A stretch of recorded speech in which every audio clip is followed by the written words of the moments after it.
اعوذ باللہ من الشیطان الرجیم، بسم اللہ الرحمن الرحیم۔ محترم حاضرین مجلس، جیسا کہ آپ جانتے ہیں کرونا وائرس نے پوری دنیا کے اندر تباہی پھیلا دی ہے۔ امریکہ اور یورپ کے کئی ممالک اس کی گرفت میں ہیں۔ ایران کے اندر بھی اس کا غیر معمولی اثر دیکھا جا رہا ہے، اور اندیشہ یہ ہے کہ دنیا کے دوسرے ملکوں میں بھی یہ وائرس بہت تیزی کے ساتھ پھیل سکتا ہے اور بہت بڑے پیمانے پر انسانی جانوں کا اتلاف کر سکتا ہے۔ امریکہ کی صورتحال تو یہ ہے کہ وہاں پر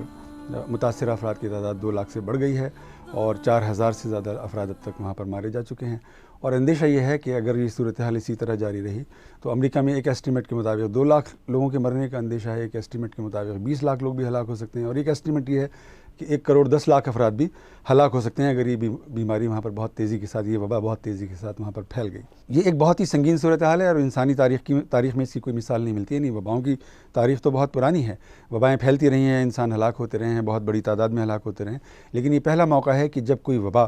گلوبلائزڈ ہو گئی ہے، عالمگیر صورت اختیار کر گئی ہے، اور اس سے تمام دنیا کی کمزور قومیں نہیں بلکہ طاقتور قومیں بھی لرزہ بر اندام ہو گئی ہیں۔ حالانکہ ابھی وہ 1.5-2 ہفتے پہلے تک بہت مطمئن بیٹھی تھی اور ان کو لگ رہا تھا کہ یہ تباہی اور بربادی ان کے تعاقب میں نہیں ہے اور اس سے ان کو کوئی نقصان نہیں ہونے والا ہے۔ اب اس میں دشواری کیا ہو رہی ہے؟ دشواری یہ ہو رہی ہے کہ جو کرونا وائرس ہے اس کو طرح طرح سے دیکھا اور سمجھا اور بیان کیا جا رہا ہے۔ کچھ لوگ کہہ رہے ہیں یہ امریکہ کی سازش ہے، یہ دراصل جرثومہ امریکہ نے ڈیولپ کیا ہے۔ کچھ لوگ کہہ رہے ہیں کہ یہ چین نے ڈیولپ کیا ہے۔ امریکہ کے صدر نے تو الزام لگایا ہے کہ اس کو بلکہ چینی وائرس کہہ کر انہوں نے پکارا ہے۔ مائک پومپیو نے جو امریکہ کے وزیر خارجہ ہیں انہوں نے اس کو ووہان وائرس کا نام دیا ہے، اور کچھ لوگ کہہ رہے ہیں کہ نہیں، یہ برطانیہ کی لیبارٹری میں تیار ہوا اور یہ وہاں سے پھیلا ہے۔ اور یہ صورتحال ہمیں بتا رہی ہے کہ یہ جو صورتحال کا بیان ہے، یہ جو اس کا نیریٹو ہے، یہ دراصل ایک مخصوص تناظر کی پیداوار ہے۔ اس کو اگر آپ کانسپریسی تھیوری کا نام دینا چاہیں تو یہ سب سے زیادہ آسان ہے اس کے بیان کے لیے۔ کانسپریسی تھیوری اس کے پس منظر میں کام کر رہی ہے، اور آپ کو معلوم ہے کہ انسان اپنے پرسپیکٹیو کا اسیر ہوتا ہے۔ انسان کا جیسا پرسپیکٹیو ہوتا ہے زندگی اس کو ویسی ہی نظر آتی ہے۔ مثال کے طور پر ٹامس مان نے، جو جرمنی کے ایک بڑے ادیب تھے، اور انہوں نے یہ بات کہی کہ 20ویں صدی میں انسانی تقدیر سیاسی اصطلاحوں میں لکھی جائے گی، اور آپ جانتے ہیں کہ 20ویں صدی میں اگر آپ سیاسی تناظر میں ہی دیکھنے کے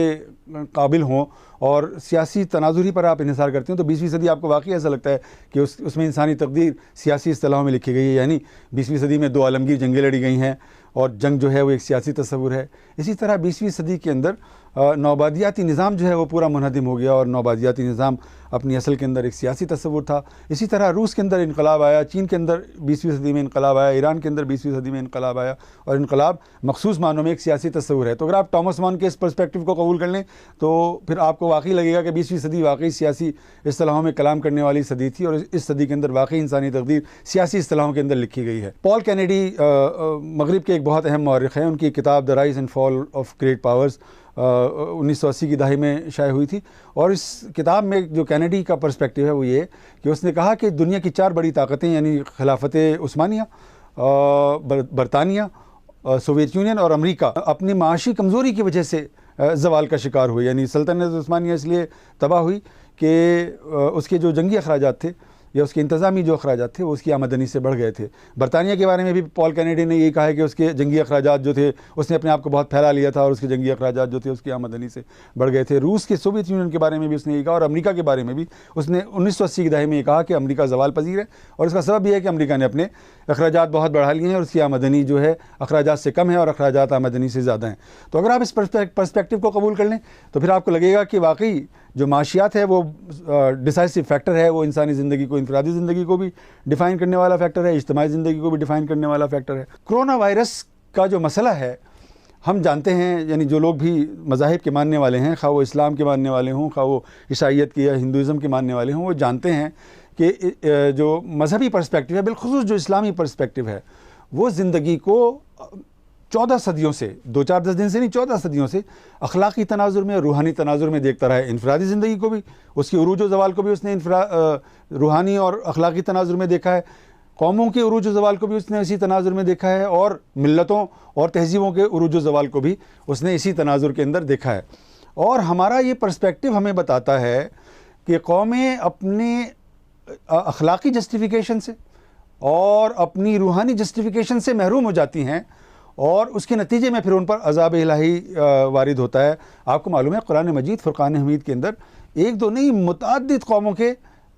کا جو احوال ہے وہ بیان ہوا ہے، یعنی کوئی کسی قوم کو جو ہے اللہ رب العالمین نے طوفان کے ذریعے سے تباہ کیا، کسی کو جو ہے وہ پتھروں کی بارش کر کے تباہ کیا، کسی کو چنگھاڑ نے آ لیا، کسی کو کسی چیخ نے جو ہے آ لیا۔ مختلف طریقے سے اللہ رب العالمین نے قوموں کو تباہ و برباد کیا ہے، ان کی بدعمالیوں کی ان کو سزا دی ہے۔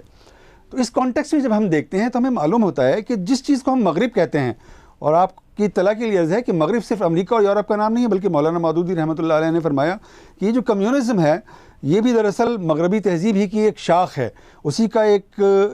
کی ایک توسیع ہے، اسی کا ایک شاخسانہ ہے۔ یہ مولانا مودودی کی اوپینین ہے، بالکل صحیح اوپینین ہے، اس لیے کہ امریکہ اور یورپ کی جو انٹالوجی ہے، اس کی جو الہیات ہے، اس کا جو تصور انسان ہے، تصور زندگی ہے، اس میں اور کمیونزم یا مارکسزم کی الہیات اور تصور علم اور تصور انسان اور تصور زندگی میں کوئی فرق نہیں۔ تو مولانا مودودی رحمۃ اللہ علیہ نے یہ بات فرمائی ہے کہ یہ مغربی تہذیبی کے فریم ورک کے اندر آنے والی حقیقتیں ہیں۔ اور میں آپ سے عرض کروں گا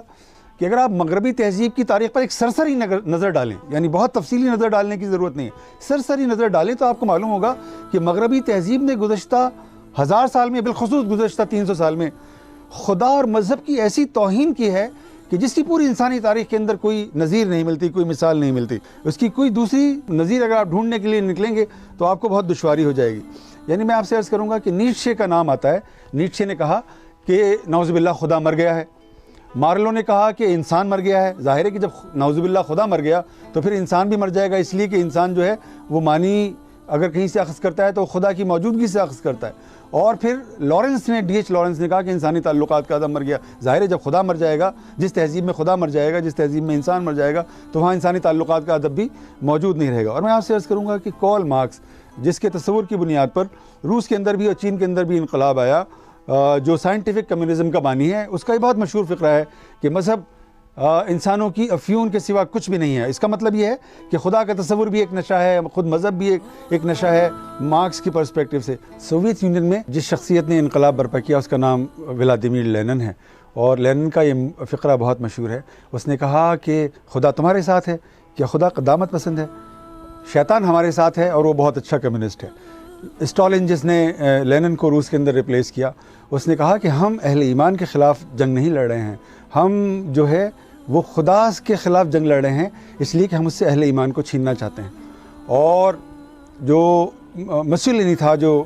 اٹلی کا رہنما تھا، اس نے کہا کہ اگر کہیں خدا موجود ہے تو وہ آ کر مجھے ختم کر دے۔ اور جو امریکہ کا صدر گزرا ہے جان ایف کینیڈی، اس نے ذرا خدا کے ساتھ تھوڑی سی رعایت کی ہے۔ اس نے کہا کہ امریکہ خدا کا ایجنٹ ہے اور اس کے اندر خدا کی خصوصیات موجود ہیں، خدا کی صلاحیتیں اس کے پاس ہیں۔ اس کا مطلب یہ ہے کہ امریکہ کو اس نے خدا کے ساتھ مساوی الحیثیت بنا کر کھڑا کر دیا۔ اور اگر آپ جدید مغربی تہذیب کے سائنسدانوں کی تاریخ پر ایک سرسری نظر ڈالنا چاہیں، ان کے مورخین کی تاریخ پر ایک نظر ڈالنا چاہیں، تو انہوں نے خدا کی تذلیل اور مذہب کی تذلیل میں بھی کوئی کسر اٹھا کر نہیں رکھی۔ آپ کو معلوم ہے کہ جو آئنسٹائن کی سطح کا سائنسدان جس کو سمجھا گیا وہ اسٹیفن ہاکنگ تھا، اور اس نے یہ بات کہی ہے کہ یہ کائنات ہے، یہ فطری قوانین کے تحت وجود میں آئی ہے اور اس کائنات کے اندر کہیں خدا کو تلاش نہیں کیا جا سکتا۔ آپ کو معلوم ہے 1961 میں جو پہلا آدمی خلا میں گیا وہ روس کا گیگرین تھا، یوری گیگرین۔ تو جب وہ واپس آیا تو روس کے صدر خروشیف نے کہا کہ گیگرین نے خلا کے اندر ہر طرف خدا کو تلاش کیا مگر اس کو وہ کہیں نظر نہیں آیا۔ ایک صاحب ہیں جو اس وقت مغرب کے ممتاز مورخ ہیں، اور ان کی کتاب ہومو ڈیوس جو ہے وہ بہت زیادہ پڑھی جا رہی ہے، دنیا کی 20-25 زبانوں میں اس کا ترجمہ ہو چکا ہے، اور ہمارے ٹیلی ویژن ڈراموں میں بھی جو بعض لبرل کیریکٹرز دکھائے جاتے ہیں وہ اس کتاب کو پڑھتے ہوئے نظر آتے ہیں۔ نو ہراری اس کتاب کے مصنف کا نام ہے، اور نو ہراری نے اپنی کتاب کے اندر یہ بات لکھی ہے کہ سائنس اتنی ترقی کر گئی ہے کہ موت اب سائنس کے لیے ایک ٹیکنیکل مسئلہ ہے، اور بہت جلد سائنس موت پر قابو پا کر انسان کو امر کر دے گی۔ اور اس نے کہا کہ انسان خدا کے حکم سے تھوڑی مرتا ہے، بلکہ وہ اس لیے مر جاتا ہے کہ اس کا جگر فیل ہو جاتا ہے، اسے گردے کام کرنا چھوڑ دیتے ہیں، یا اس کا جو ہے ہارٹ جو ہے وہ فنکشن کرنا چھوڑ دیتا ہے تو انسان مر جاتا ہے۔ اس نے کہا کہ امکان یہ ہے کہ آئندہ 100 سال کے اندر انسان موت کے اوپر قابو پانے کے قابل ہو سکتا ہے۔ تو یہ جو پورا پرسپیکٹیو آپ کے سامنے آتا ہے تو آپ کو معلوم ہوتا ہے کہ جدید مغربی تہذیب خدا اور مذہب کی توہین پر کھڑی ہوئی تہذیب ہے، اور یہ اللہ رب العالمین کی عنایت ہے کہ اس نے اس کو ایک وقت دیا ہوا ہے. اور آپ کو پتہ ہے کہ وہ قوموں کو وقت دیتا ہے، لیکن جب وہ وقت ختم ہو جاتا ہے تو پھر وہ پکڑ لیتا ہے، ان کی گرفت کرتا ہے، بسا اوقات قوموں کو فنا کر دیتا ہے. یہ اللہ تعالیٰ کی سنت ہے. اور میں آپ سے عرض کروں گا کہ اللہ تعالیٰ کی سنت کا یہ پہلو بڑا امپورٹنٹ ہے کہ اللہ رب العالمین نے تاریخ کے مختلف ادوار میں قوموں کو، بہت زیادہ باجبروت قوموں کو، بہت زیادہ طاقتور قوموں کو، بہت زیادہ طاقتور حکمرانوں کو، بادشاہوں کو، بہت چھوٹی چھوٹی معمولی اور حقیر چیزوں سے ہلاکت میں ڈالا ہے. اس کی سب سے بڑی مثال ہے نمرود. آپ کو معلوم ہے کہ نمرود کو اللہ رب العالمین نے، ابن کثیر نے اپنی جو قصص الانبیاء ہے اس میں حضرت ابراہیم علیہ السلام کے حوالے سے ایک صحابی رسول کے ریفرنس سے یہ بات بیان کی ہے کہ اللہ رب العالمین نے ایک فرشتہ نمرود کی طرف بھیجا تاکہ وہ اس کو راہ ہدایت کی طرف بلائے، اور فرشتے نے اللہ کے حکم کے مطابق اس کو راہ ہدایت کی طرف بلایا، لیکن نمرود انکار کرتا رہا مسلسل. تو پھر اس فرشتے نے کہا کہ ٹھیک ہے، تم بھی اپنا لشکر تیار کر لو اور میں بھی اپنا لشکر تیار کرتا ہوں. اور آپ کو معلوم ہے کہ ابن کثیر کی اس روایت کے مطابق، قصص الانبیاء کی اس روایت کے مطابق، اللہ رب العالمین نے مچھروں کی فوج نمرود کی فوج پر چھوڑ دی. اور اس روایت کے مطابق، ابن کثیر کی اس روایت کے مطابق، جو مچھروں کی فوج تھی وہ نمرود کی فوج کو کھا گئی. اور ایک مچھر جس کے بارے میں بعض روایت میں آیا کہ وہ لنگڑا تھا، وہ ناک کے ذریعے سے نمرود کے دماغ کے اندر داخل ہو گیا. اور اس روایت کے مطابق 400 سال تک وہ نمرود کا بھیجا بیٹھ کر کھاتا رہا. اور وہ یہ حال ہو گیا اس کا کہ وہ ایک روایت کے مطابق جوتے اپنے سر پر لگواتا تھا تو اس کو سکون آتا تھا، اور ایک روایت کے مطابق کچھ اور چیزوں کا استعمال کیا جاتا تھا جس سے اس کو سکون ملتا تھا، اور وہ نمرود کو اس نے کھا لیا. اسی طرح آپ دیکھیے کہ جو ابرہہ کا لشکر تھا، ابرہہ کا لشکر جو تھا وہ بھی ایک متکبر آدمی کا لشکر تھا. وہ خانہ کعبہ کو معاذ اللہ منہدم کرنے کے لیے آیا تھا، اور اللہ رب العالمین نے پرندوں کے غول کے ذریعے سے اس پر یعنی کنکریاں پھینکوائیں، اور قرآن کے اپنے الفاظ کے مطابق اس کے پورے لشکر کا بھس بنا دیا. تو ایک بہت یعنی ایک معمولی چیز کے ذریعے سے اتنے بڑے لشکر جرار کو جو ہے وہ بھس بنا دیا گیا. اسی طرح آپ دیکھیے کہ اس وقت جو کرونا وائرس ہے، یہ ایک ایسا وائرس ہے کہ جو یعنی انسان کو آنکھ سے تو نظر بھی نہیں آتا، اس کے لیے خوردبین کی ضرورت ہوتی ہے. لیکن اس چھوٹے سے جرثومے نے وقت کی جو سپر پاورز ہیں ان کو لرزہ پر اندام کیا ہوا ہے. امریکہ سب سے بڑی طاقت ہے، اور وہ بالکل اس وقت لرز رہا ہے، اور اس کو یہ پتہ نہیں ہے کہ آنے والا جو کل ہے، یعنی آنے والے کل سے مراد ہے کہ آنے والے 15 دن، آنے والے 2 مہینے، آنے والے 6 مہینے امریکہ کا کیا حال کرنے والے ہیں. ابھی یہ کوئی بھی نہیں کہہ سکتا، لرزہ بر اندام ہے. یورپ کے اندر جو ہے اس جرثومے نے جو ہے وہ یورپ کو بنیادوں سے ہلا دیا ہے، ان کی معیشتوں کو تباہ کر دیا ہے. اور اس کا امکان ہے کہ مطلب یہ معیشتیں مطلب مکمل طور پر تباہی کا شکار بھی ہو سکتی ہیں، اور وہ دوبارہ اٹھنے کے قابل بھی ہو سکتی ہیں، لیکن اس کا تعین حالات کریں گے. تو ایک چھوٹے سے جرثومے نے پوری دنیا کو مشکل میں ڈالا ہوا ہے. جس تناظر میں نے بھی آپ کے ساتھ گفتگو کی ہے، اس تناظر میں اگر آپ دیکھیں تو جو مغرب کے جرائم ہیں ان کی بھی ایک بہت بڑی تاریخ ہے. یعنی ایک تو یہ کہ اس نے خدا اور مذہب کی توہین کی ایک طویل تاریخ رقم کی ہے، دوسری طرف اس نے انسانیت کی تذلیل میں اور اس کی تحقیر میں اور اس کی تباہی اور بربادی میں کوئی کسر نہیں اٹھا رکھی. یعنی قرآن کا جو اسلوب ہے، قرآن کہتا ہے کہ یہ وہ لوگ ہیں کہ جنہوں نے بحر و بر کے اندر فساد پیدا کر دیا ہے. تو جو جدید مغربی تہذیب ہے وہ بحر و بر کے اندر فساد پیدا کرنے والی تہذیب ہے، اور اس نے اتنے بڑے پیمانے پر انصاف کے تقاضوں کو روندا ہے، انسانیت کے، انسانی حقوق کے تقاضوں کو روندا ہے، اور اس ابلیسیت کا مظاہرہ کیا ہے کہ جس کی پوری انسانی تاریخ کے اندر کوئی مثال نہیں ملتی. میں چند مثالیں آپ کی خدمت میں عرض کیے دیتا ہوں. بہت کم لوگ یہ بات جانتے ہیں کہ جو صلیبی جنگیں تھیں وہ مسلمانوں نے ایجاد نہیں کی تھی، بلکہ وہ مغربی تہذیب نے ایجاد کی تھی. اور آپ کو معلوم ہے کہ جو اس وقت کا پوپ تھا، پوپ اربن دویم، سن 1095 میں اس نے کہا کہ اسلام ایک شیطانی مذہب ہے، اور میرے قلب کے اوپر یہ بات القا کی گئی ہے کہ ہم کرسچنز کا یہ فرض ہے کہ وہ اس شیطانی مذہب کو صفحہ ہستی سے مٹا دیں. اور 1095 میں اس نے یہ تقریر کی، اور 1099 میں عملاً یورپ ایک صلیبی جھنڈے کے نیچے جمع ہوا پوپ کی اپیل پر، اور ان صلیبی جنگوں کا آغاز ہوا کہ جو 200 سال تک جاری رہیں. اور پہلے مرحلے میں صلیبی فوجوں نے مسلمانوں سے ان کا جو روحانی مرکز تھا، جو ان کا سیاسی مرکز تھا بیت المقدس، وہ چھین لیا، اور اس بڑے پیمانے پر قتل عام کیا کہ خود مغربی مورخین نے لکھا ہے کہ یروشلم کی گلیوں میں اتنا خون تھا کہ گھوڑے چلانے کے اندر دشواری کا سامنا کرنا پڑ رہا تھا. تو یہ اتنے بڑے پیمانے پر انہوں نے قتل عام کیا. پھر آپ دیکھیے کہ وہ مرحلہ کہ جس کو آپ نوآبادیاتی دور کا آغاز کہتے ہیں، یعنی بلکہ ہم اس سے ذرا پہلے ہم چلے جاتے ہیں. آپ کو معلوم ہے کہ جو جدید امریکہ ہے، مغرب کے ایک دانشور کے مطابق، مائیکل مون کی کتاب ہے dark side of the democracy, اس میں اس نے لکھا ہے کہ سفید فام باشندوں نے امریکہ پر قبضہ کرنے کے لیے 8 سے 10 کروڑ ریڈ انڈینز کو اور امریکاز میں موجود دوسری جو قومیں تھیں اس کے 8 سے 10 کروڑ لوگوں کو مار کر امریکہ کی بنیاد رکھی. اور یہ وہ بات ہے کہ جس کی گواہی خود امریکہ کی ممتاز دانشور سوسن سونڈیگ نے اپنے ایک مضمون میں جو گارڈین کے اندر، برطانیہ کے ممتاز اخبار گارڈین کے اندر شائع ہوا تھا، اس میں انہوں نے کہا کہ امریکہ تو پورا کا پورا جینوسائیڈ پر کھڑا ہوا ہے، یعنی یہ نسل کشی کے اوپر کھڑا ہوا ملک ہے. اور اسی بنیاد پر نوم چومسکی امریکہ کو روگ اسٹیٹ کہتے ہیں، بدماش ریاست کہتے ہیں، یہ بھی امریکہ کے ہی دانشور ہیں. تو امریکہ نے 8 سے 10 کروڑ لوگ مار کر امریکہ کی بنیاد دی. سفید فام لوگوں نے 8 سے 10 کروڑ لوگ مار کر امریکہ کی بنیاد رکھی.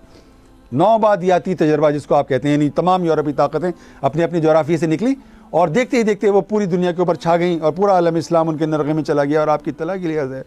کہ صرف بر صغیر سے بھارت کی ایک ممتاز مورخ ہیں اتسا پٹنائک، اور خود مغرب کے بعض لکھنے والوں نے بھی اس کی گواہی دی ہے، ان کی شہادت کے مطابق انگریزوں نے صرف بر صغیر سے 45,000 ارب کی لوٹ مار کی. 45,000 ارب ان کی لوٹ مار کی. اور ولیم ڈیل ریمپل، جن کی کتاب جو ہے ابھی حال ہی میں دی انارکی کے نام سے شائع ہوئی، اس میں انہوں نے کہا کہ بر صغیر اتنا ترقی یافتہ تھا کہ جب انگریز بر صغیر میں آئے اور اس پر قابض ہوئے تو اس وقت بر صغیر عالمی پیداوار کا 25% پیدا کرنے والا تھا. اور اس کے مطابق جب انگریز بر صغیر سے رخصت ہوئے تو عالمی پیداوار میں، گلوبل جی ڈی پی میں بر صغیر کا کنٹریبیوشن صرف 4.5% تھا. تو اتنے وہ سارے وسائل لوٹ کر لے گئے اور بر صغیر کو، جس کو سونے کی چڑیا کہا جاتا تھا، اس کو غربت اور اسرت اور تنگدستی میں مبتلا کر کے وہ چلے گئے. اسی طرح آپ دیکھیے کہ جو بر صغیر کی جنگ آزادی تھی، ایک اندازے کے مطابق اس میں 1 کروڑ مقامی افراد مارے گئے اور صرف دلی کے اندر 25,000 افراد انگریزوں نے شہید کیے. 5,000 علماء کو انہوں نے شہید کیا اور انہوں نے تباہی اور بربادی کی ایک ایسی داستان رقم کی کہ جس کی کوئی مثال نہیں ملتی. اور اس کی ایک بہت ہی عجیب و غریب مثال یہ ہے کہ یہ تو ہوا ہے تاریخ کے سفر میں کہ ایک قوم دوسری قوم پر قابض ہو جاتی ہے، غالب آ جاتی ہے اور پھر وہ اس کے بادشاہ کو جو ہے وہ مار دیتی ہے. یہ تو بہت ہوا ہے. لیکن انگریزوں نے ایک نئی مثال قائم کی. انہوں نے، یعنی بر صغیر جو تھا وہ انہوں نے بہادر شاہ ظفر سے چھینا تھا اور انہوں نے بہادر شاہ ظفر پر ہی بغاوت کا مقدمہ چلایا. اور جب بہادر شاہ ظفر کو ذہنی اور نفسیاتی اذیت دینے کے لیے انہوں نے شہزادوں کے سر کاٹ کے اس کو بھیجے اور اس کو اذیت میں مبتلا کیا. امریکہ کی اگر آپ تاریخ ملاحظہ فرمائیں تو آپ کی اطلاع کے لیے عرض ہے کہ امریکہ نے کوریا کی جنگ کے اندر 30 لاکھ انسانوں کو قتل کیا. ایک اندازے کے مطابق ویتنام کی جنگ میں اس نے 10 سے 15 لاکھ افراد کو قتل کیا. جب مغربی طاقتوں نے عراق کے خلاف، صدام حسین کے عراق کے خلاف اقتصادی پابندیاں لگائیں تو ان اقتصادی پابندیوں کی وجہ سے عراق کے اندر غذا اور دواؤں کی قلت ہو گئی اور 10 لاکھ افراد، جس میں 5 لاکھ بچے بھی شامل تھے، وہ دواؤں اور غذاؤں کی قلت سے مارے گئے. اور اس وقت کی جو وزیر خارجہ تھیں میڈلین آلبرائٹ، ان سے بی بی سی کے ایک کورسپونڈنٹ نے پوچھا کہ آپ ان 10 لاکھ افراد کی ہلاکت کے بارے میں کیا کہتی ہیں، جن میں 5 لاکھ معصوم بچے بھی شامل ہیں؟ تو امریکہ کی وزیر خارجہ میڈلین آلبرائٹ نے کہا it is acceptable and worth it. 10 lakh معصوم انسان جن کا صدام حسین سے بھی کوئی تعلق نہیں تھا، وہ محض غذا اور دواؤں کی قلت سے مارے گئے اور امریکہ کی وزیر خارجہ کے نزدیک وہ ایکسیپٹیبل بھی تھا اور اس کی قدر و قیمت بھی تھی. انہوں نے مار دیا وہاں پر. گزشتہ 19 سال کے دوران امریکہ نے جہاں جہاں بھی مسلم دنیا کے اندر مداخلت کی، عراق میں مداخلت کی، افغانستان میں مداخلت کی، اس کی مداخلت کے نتیجے میں امریکہ کی ایک یونیورسٹی کے اعداد و شمار کے مطابق 14 لاکھ مسلمان شہید ہوئے ہیں گزشتہ 19 سال کے دوران. اتنی بڑے پیمانے پر خونہ شامی پھیلائی ہے. اور مجھے یاد آ رہی ہے یہ بات کہ امریکہ کے ایک اور بہت ہی اہم انٹلیکچوئل ہیں، ان کا نام ہے ہاورڈ زن. ان کی کتاب ہے A People's History of the United States of America. اس میں انہوں نے ایک بہت عجیب و غریب واقعہ شہادتوں کی مدد سے، دستاویزی ثبوت کی مدد سے کوٹ کیا۔ انہوں نے کہا کہ دوسری عالمی جنگ کے دوران جاپانی فوجیں امریکی فوجوں سے شکست کھا رہی تھیں اور وہ امریکہ کے آگے ہتھیار ڈالنے والی تھیں، اور امریکہ نے جاپانی فوجوں کے جو پیغامات تھے وہ ڈیکوڈ کر لیے تھے، اور ان کو پتہ چل گیا تھا کہ جاپانی فوجیں 10 سے 15 دن کے اندر ہتھیار ڈالنے والی۔ اس کے باوجود امریکہ نے جاپان میں ایٹم بم استعمال کیا، اور ایک جگہ بھی استعمال نہیں کیا، 2 جگہ استعمال کیا، اور 2.5 سے 3 لاکھ لوگوں کو اس نے مار ڈالا، اور اتنے ہی لوگوں کو اس نے زندہ درگور کر دیا۔ تو اس سے یہ پتہ چلتا ہے کہ یہ جو مغربی مائنڈ سیٹ ہے یہ پاور سینٹرک ہے، یہ خدا کو مانتا ہی نہیں ہے، یہ مذہب کا قائل ہی نہیں ہے، اور اس نے پوری دنیا کے اندر تباہی اور بربادی پھیلا دی۔ آپ کی اطلاع کے لیے عرض ہے کہ اس وقت جو دنیا کی 70 سے 75 قومیں ہیں، کمزور قومیں ہیں، معاشی اعتبار سے کمزور قومیں ہیں، وہ امریکہ اور مغرب کے مالیاتی اداروں کے شکنجے میں جکڑی ہوئی ہے۔ ان کی معیشت 4000 ارب ڈالر سے زیادہ کے قرضے ہیں جو کمزور قوموں پر مغربی اقوام نے چڑھائے ہوئے ہیں، اور اس کا اندازہ آپ اس بات سے کیجیے کہ خود پاکستان کا یہ حال ہو گیا ہے کہ ہم نے گزشتہ 60 سال کے دوران ان سے 100 ارب ڈالر سے زیادہ کے قرضے لیے ہوئے ہیں، اور ہمارے اوپر قرضوں کے بوجھ کا یہ عالم ہو گیا کہ گزشتہ جو بجٹ تھا ہمارا اس کا 40% سے زیادہ قرضوں کی مد میں چلا گیا۔ یعنی اگر پاکستان کے پاس 100 روپے تھے تو 40 روپے صرف قرضوں کی مد میں چلے گئے، 20 سے 25% جو ہیں وہ چلے گئے دفاع کی مد میں۔ تو پاکستان کو چلانے کے لیے ہمارے پاس رقم ہی باقی نہیں۔ یہ مغربی تہذیب کے وہ فتنے ہیں کہ جن میں اس نے پوری دنیا کو، پوری انسانیت کو مبتلا کیا ہوا ہے۔ تو ذرا اس کانٹیکس میں اگر آپ دیکھیں گے تو آپ کو یہ معلوم ہوگا، آپ کو یہ احساس ہوگا کہ یہ جو کرونا وائرس کی پوری فضا ہے اس کے پیچھے کہیں مشیت الہی کا دخل ہے، کہیں ڈیوائن انٹرونشن کی کوئی صورتحال موجود ہے، اور جتنا وقت اللہ رب العالمین ان قوموں کو دے سکتا تھا وہ وقت اللہ رب العالمین نے ان قوموں کو دے دیا، اور اب اس نے پکڑ کی ایک صورت نکالی ہے، اور اس نے ان مغربی اقوام کو کہ جن کے بارے میں سوچا بھی نہیں جا سکتا تھا کہ وہ کبھی اس طرح سے لرزتی ہوئی اور کانپتی ہوئی نظر آئیں گی، اور ان کو سمجھ نہیں آ رہا ہوگا کہ ان کا حال کیا ہے اور ان کا مستقبل کیا ہے۔ تو یہ کرونا وائرس کی وجہ سے یہ سچویشن ہمیں پیدا ہوتی ہوئی نظر آ رہی ہے، اور اس سے یہ نتیجہ اخذ کیا جا سکتا ہے کہ اللہ رب العالمین نے جس طرح پہلے کی، یعنی ہزاروں سال پہلے کی گمراہ قوموں کو سزا دینے کے لیے ان میں سے کچھ کو مٹا دیا، اس نے کسی پر زلزلہ بھیج کر اس کو مٹا دیا، کسی پر پتھر کی بارش کر کے اس کو مٹا دیا، کسی کو طوفان کے ذریعے سے مٹا دیا۔ تو ایسی ہی صورتحال اس وقت بھی ہمارے سامنے موجود ہے، اور قرآن مجید فرقان حمید میں ایک نہیں متعدد آیات کے اندر ان قوموں کے زوال کا نوحہ موجود ہے جن کو اللہ رب العالمین نے ان کی گمراہی کی اور ان کی ضلالت کی وجہ سے تباہ و برباد کیا۔ تو یہ ایک ایسا کانٹیکس ہے جو مسلمانوں کا بہت پرانا کانٹیکس ہے، لیکن مسلمان اس کانٹیکس کو بھول گئے ہیں، اور وہ اس چکر میں پڑے ہوئے ہیں کہ یہ شاید اس کی سازش ہے، یہ شاید یہ اس کی سازش ہے، اور وہ بھول گئے ہیں کہ اللہ رب العالمین اس بات پر قادر ہیں۔ یہ دنیا جیسے کہ آج سے پہلے اللہ رب العالمین کی دنیا تھی، اسی طرح یہ دنیا اب بھی اللہ رب العالمین کی دنیا ہے، اور اس نے اس دنیا کو صراط مستقیم پر دوبارہ لانے کے لیے جو مغرب کا غلبہ تھا اس کو توڑنے کی ایک صورت نکالی ہے۔ یہ تو کوئی بھی نہیں کہہ سکتا کہ آنے والے کل میں کیا ہونے والا ہے، لیکن اس وقت جو مغربی دنیا کا تناظر ہمارے سامنے ہے، اس وقت جو مغربی دنیا کی صورتحال ہمارے سامنے ہے، اس سے یہ قیاس کیا جا سکتا ہے کہ مغرب کا غلبہ اور اس کا تسلط چیلنج ہو رہا ہے، اور نہیں کہہ سکتے کہ 6 مہینے کے بعد، 5 مہینے کے بعد، 4 مہینے کے بعد یہ دنیا تشکیل نو کے کس مرحلے سے گزرے گی اور اس کا کیا حال ہوگا۔ یہاں مجھے مفکر اسلام سید مولانا ابوالعلا مودودی رحمۃ اللہ علیہ کا تفہیمات میں موجود ایک مضمون جو کہ غالباً 1933 کے ترجمان القرآن میں شائع ہوا تھا، اور وہ تفہیمات کا حصہ ہے، وہ مجھے یاد آ رہا ہے۔ مولانا مودودی رحمۃ اللہ علیہ نے قرآن مجید کی آیات کی تفصیل اس کے اندر بیان کی ہے، اور پھر انہوں نے اس سے جو نتیجہ نکالا ہے وہ یہ کہ جو جدید مغربی تہذیب ہے وہ پہلے ہی سے ایک معذب یعنی عذاب میں مبتلا کی جانے والی تہذیب ہے، اور مولانا نے اس کی ایک بہت بڑی مثال دی ہے۔ انہوں نے کہا ہے کہ یہ بھی ایک عذاب ہی کی صورت ہے کہ جو جدید مغربی تہذیب ہے اس نے یعنی گویا جو خاندانی منصوبہ بندی کا ایک پورا بندوبست ایوالو کیا ہے، اور اس کی وجہ سے وہاں پر آپ کو معلوم ہے کہ جو شرح پیدائش ہے وہ بہت کم رہ گئی ہے. یعنی جو مغربی تہذیب ہے اس کے بارے میں کہا جاتا ہے کہ وہ ان معنوں میں مرتی ہوئی تہذیب ہے کہ وہاں لوگ شادیاں نہیں کر رہے، اور اگر وہ شادیاں کرتے ہیں تو وہ بچے نہیں پیدا کرتے، اور اگر وہ بچے بھی پیدا ہو جاتے ہیں ان کے یہاں تو چونکہ وہ شادیاں ناکام ہو جاتی ہیں تو خاندان ٹوٹ جاتے ہیں، تو ان کے جو لاکھوں کروڑوں بچے ہیں وہ بے یار و مددگار ہو جاتے ہیں. تو مولانا نے کہا کہ یہ بھی ایک عذابی کی صورت ہے کہ مغربی تہذیب، اور صرف یہ مسئلہ تو نہیں ہے کہ مغربی تہذیب نے جو ہے صرف قتل اولاد ہے اسی کا سلسلہ شروع کیا ہوا ہے، بلکہ اس نے خدا کا انکار، جیسے کہ ہم پہلے بات کر چکے، خدا کا انکار کیا ہوا ہے، مذہب کا انکار کیا ہوا ہے، اس نے انسانیت پر ظلم کی انتہا کی ہوئی ہے، اس نے بربریت کی انتہا کی ہوئی ہے. چنگیز خان بدنام ہے اس بات کے لیے کہ اس نے لاکھوں انسانوں کو، بے گناہ انسانوں کو قتل کیا، لیکن چنگیز خان جو تھا وہ نہ جمہوریت کا راگ الاپتا تھا، نہ وہ ہیومن رائٹس کا جو تھا وہ چیمپئن تھا. جدید مغربی تہذیب جو ہے وہ جمہوریت کی بھی چیمپئن ہے، آزادی کی بھی چیمپئن ہے، علمبردار ہے، اور وہ ہیومن رائٹس کا ایشو لے کر بھی چلتی ہے، اور وہ خود کو امن پسند بھی کہتی ہے، مہذب بھی کہتی ہے. لیکن اس نے پوری دنیا کے اندر قتل و غارت گری کی اور بربریت کی ایک پوری تاریخ رقم کی ہوئی ہے. تو مولانا کا یہ بیان اس کانٹیکس میں جب ہم دیکھتے ہیں تو ہمیں معلوم ہوتا ہے کہ جدید مغربی تہذیب واقعی اب اللہ کی گرفت میں آ گئی ہے، اور ایسا محسوس ہو رہا ہے کہ ایک نئی خدا مرکز زندگی کا آغاز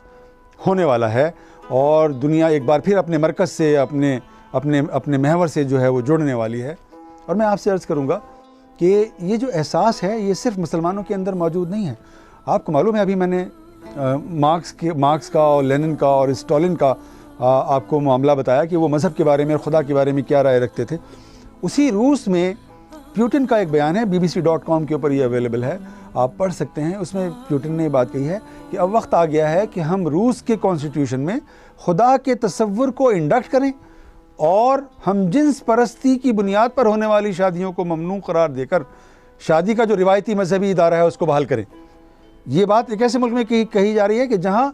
70 سال تک جو ہے وہ لادینیت پریچ ہوتی رہی ہے، اور وہاں ہر مذہب کو، یعنی عیسائیت کو بھی اور اسلام کو بھی بینش کر دیا گیا تھا، ختم کر دیا گیا تھا، اور جو یعنی قرآن ہے اس پر پابندی لگا دی گئی تھی اور بائبل پر پابندی لگا دی گئی تھی. وہاں اب یہ بات کہی جا رہی ہے. ڈونلڈ ٹرمپ کے بارے میں آپ جانتے ہیں کہ 1.5 درجن سے زیادہ خواتین ان پر زنا بالجبر کا الزام لگا چکی ہیں، مگر وہ ڈونلڈ ٹرمپ جو ہیں وہ امریکہ کے لیے دعا کرتے ہوئے نظر آ رہے ہیں، اور جو فاکس نیوز ہے وہ کہہ رہا ہے کہ امریکہ کے لیے دعا کرنے کا وقت آ گیا ہے. اور اسرائیل کے ایک وزیر صحت ہے ان کا نام یعقوب ہے، انہوں نے فرمایا ہے کہ دنیا جو ہے اپنے خاتمے کی طرف جا رہی ہے، اور مسیحا کا نزول ہونے والا ہے، اور مسیحا جو ہے وہ یہودیوں کو ان کی نکبت و ادبار سے نکالے گا. یعنی ایک طرف تو اسرائیل نے ظلم اور تعدی کی انتہا کی ہوئی ہے، اس نے فلسطینیوں کے لیے جو ہے عرصہ حیات تنگ کیا ہوا ہے، اور دوسری طرف ان کو یہ امید ہے کہ اگر دنیا ختم بھی ہوگی اور ایک نئی دنیا کا آغاز ہوگا تو اس میں بھی گویا جو یہودی ہیں وہ ڈومیننٹ ہوں گے. حالانکہ اسرائیل کے اتنے مظالم ہیں کہ اگر آپ مجھے یہ بتائیں 3 مہینے کے بعد 6 مہینے کے بعد کہ اسرائیل نام کی ریاست صفحہ ہستی سے مٹ گئی ہے، تو اس کے جو مظالم ہیں ان کے کانٹیکس میں اس پر اعتبار کرنے کی کوئی وجہ نہیں ہوگی میرے پاس. نیو یارک ٹائمز کے اندر مجھے ایک مضمون جو تھا وہ نظر آیا، اس میں اس نے کہا کہ جو عیسائی لوگ ہیں کرونا وبا کے بعد وہ تو خیر دعا مانگ ہی رہے ہیں، لیکن لبرل لوگوں کو بھی میں نے دعا کی جو معجزاتی صلاحیت ہے، اس کی جو جادوئی اہلیت اور صلاحیت ہے، اس پر اعتبار کرتے ہوئے دیکھا ہے. اور اس سے یہ بات پتہ چل رہی ہے کہ یہ وبا اگر آگے بڑھی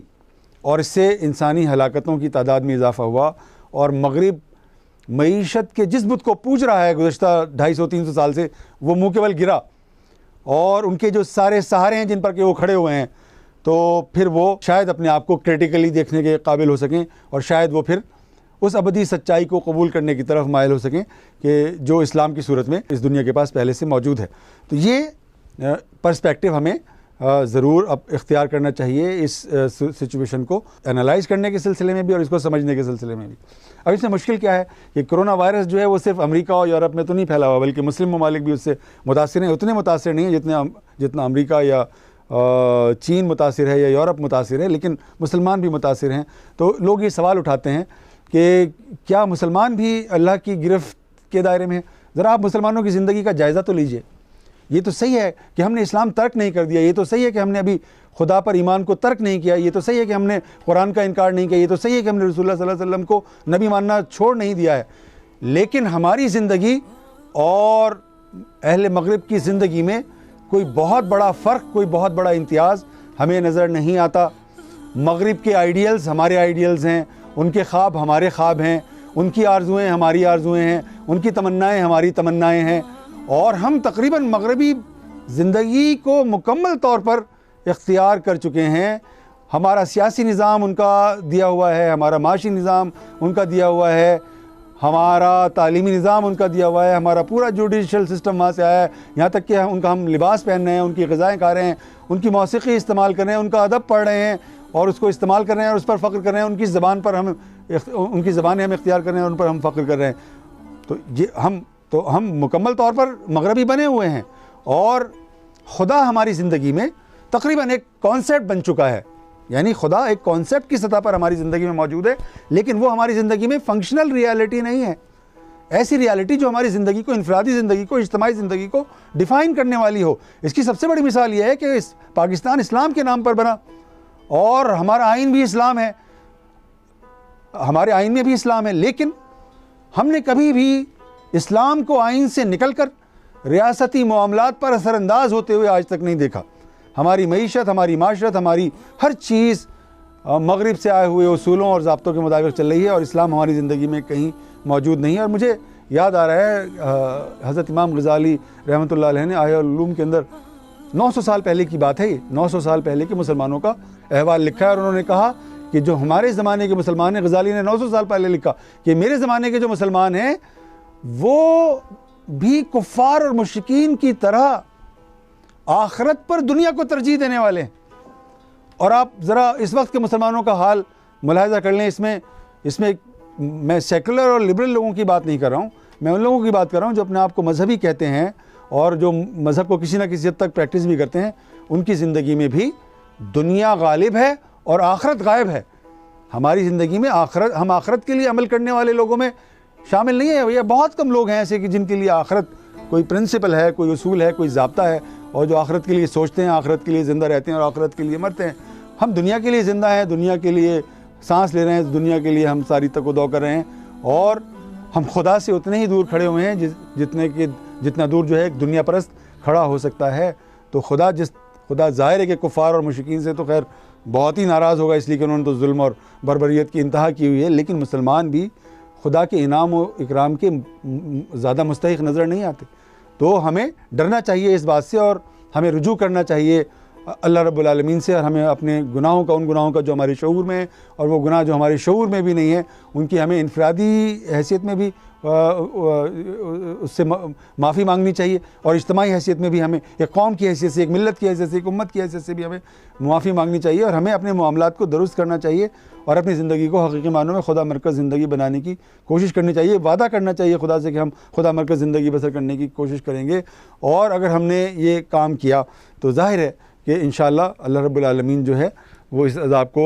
ٹال دے گا اور اس آزمائش میں ہمیں مبتلا نہیں کرے گا۔ اور میں آپ سے عرض کروں گا کہ اس سلسلے کو دیکھنے کا ایک اور زاویہ بھی ہے، اور وہ زاویہ یہ ہے کہ ایک چیز کسی انسان کے لیے، کسی قوم کے لیے عذاب ہو سکتا ہے، اور کسی دوسرے انسان یا دوسری قوم کے لیے آزمائش ہو سکتی ہے۔ اس بات کا تعین اس چیز سے ہوگا کہ وہ آزمائش آپ کو خدا کی طرف لے جا رہی ہے۔ اگر وہ خدا کی طرف لے جا رہی ہے تو پھر یہ آزمائش ہے، پھر یہ عذاب نہیں ہے۔ اور اگر وہ آپ کو خدا سے دور کر رہا ہے، اور آپ کا جو تکبر ہے، انفرادی تکبر، اجتماعی تکبر، قومی تکبر، وہ بنکار رہا ہے اور وہ چیخ رہا ہے اور چلا رہا ہے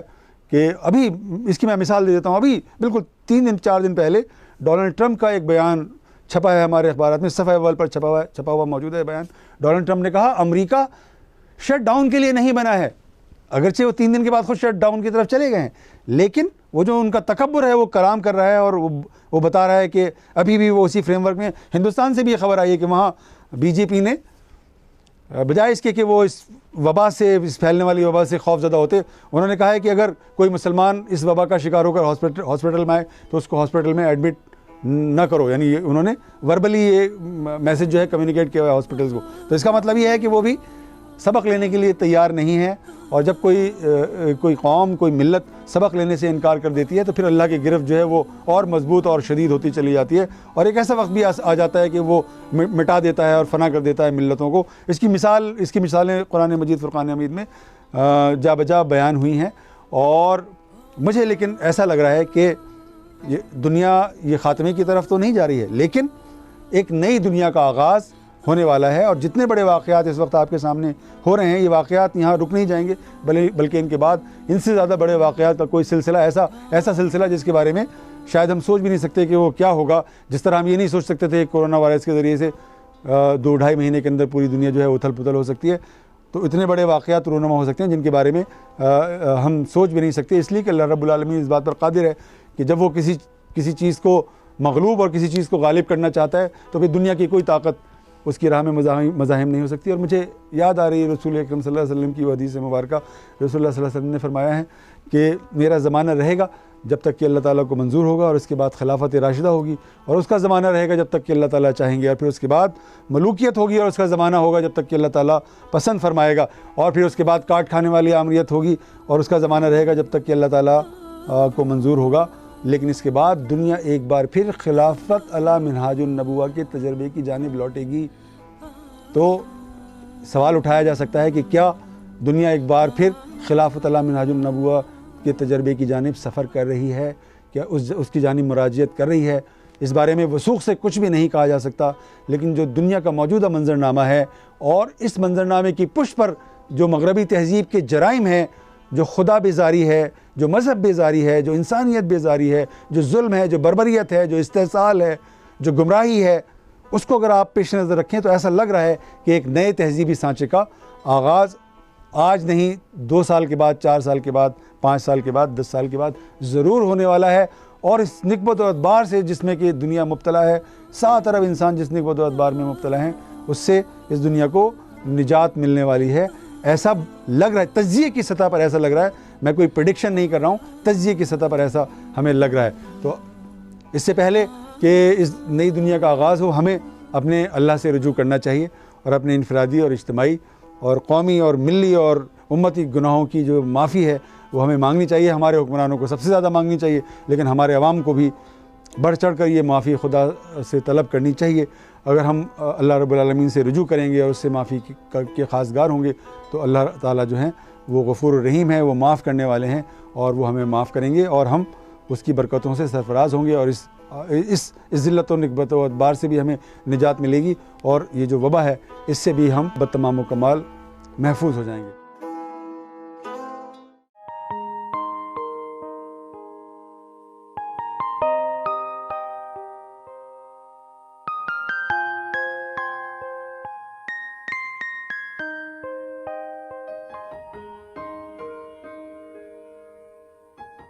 Thank you for watching. You can follow us on given links and subscribe our channel for more information. The Redolent. We are your promotional bridge.